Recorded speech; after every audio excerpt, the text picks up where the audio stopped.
आता आंब्याचा सीझन चालू झालेला आहे आणि आंबा म्हणलं कीच आमरस आलाच आणि आमरसासोबत तोंडी लावण्यासाठी हे कांद्याचा प्रकार तुम्ही करून बघा। खूप टेस्टी असा लागतो, एकदम झटपट होणारा सुद्धा आहे आणि आमच्या विदर्भात हाच प्रकार करतात, तो म्हणजे आहे कांद्याचा कलसा।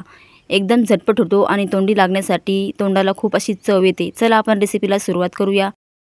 त्यासाठी मी 2 कांदे घेतले आहे, याचे उभे काप करून घेतलेले आहे आणि 2-4 हिरव्या मिरच्या त्यासुद्धा कट करून घेतलेल्या आहेत।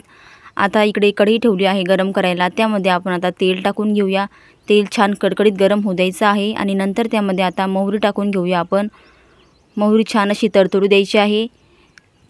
मोहरी तडतडलेली आहे, आता त्यामध्ये आपण थोडंसं जिरं टाकून घेतलं। जिरं फुलल्यानंतर लसूण टाकला आहे ठेचलेला, बारीक ठेचून घेतला आहे खलबत्त्यामध्ये आणि तो छान असा गुलाबी रंग येईपर्यंत राहू द्यायचा आहे तेलामध्ये आणि कट केलेल्या हिरव्या मिरच्यासुद्धा त्यामध्ये टाकून घ्यायच्या आहेत।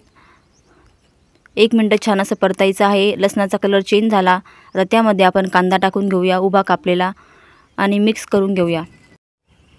2 मिनिटं असा तेलामध्ये परतायचा आहे कांदा आणि त्यामध्ये नंतर आपण मसाले टाकून घेऊया तुमच्या आवडीनुसार। थोडीशी हळद टाकलेली आहे आणि लाल तिखट, तुम्हाला आवडत असेल तर तुम्ही मसालेसुद्धा टाकू शकता आणि चवीनुसार मीठ टाकून घेतलेलं आहे। खूप छान अशी चव लागते या कांद्याची, तुम्हीसुद्धा एकदा ट्राय करून बघा। छान यामध्ये आता ही परतून घेऊया आपण, मिक्स झाली पाहिजे यामध्ये पूर्ण तिखट मीठ आपण टाकलेलं साहित्य आणि आता याच्यावरती झाकण ठेवूया आपण। 3 ते 4 मिनिटात होणारी रेसिपी आहे मंडळी, खूप अशी झटपट होते आणि टेस्टीसुद्धा लागते। आता झाकण उघडून बघूया, बघू शकता तुम्ही किती छान असा तयार झालेला आहे, एकदम टेस्टी असा आपला कांद्याचा कलसा तयार झालेला आहे। वरतून थोडीशी कोथिंबीर टाकूया।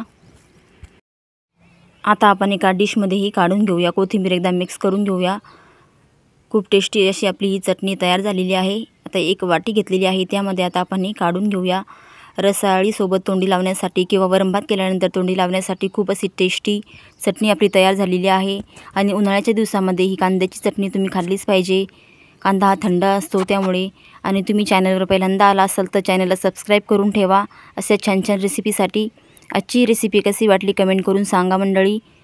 माझे व्हिडिओ आवडत असतील तर एक लाईक नक्की करा।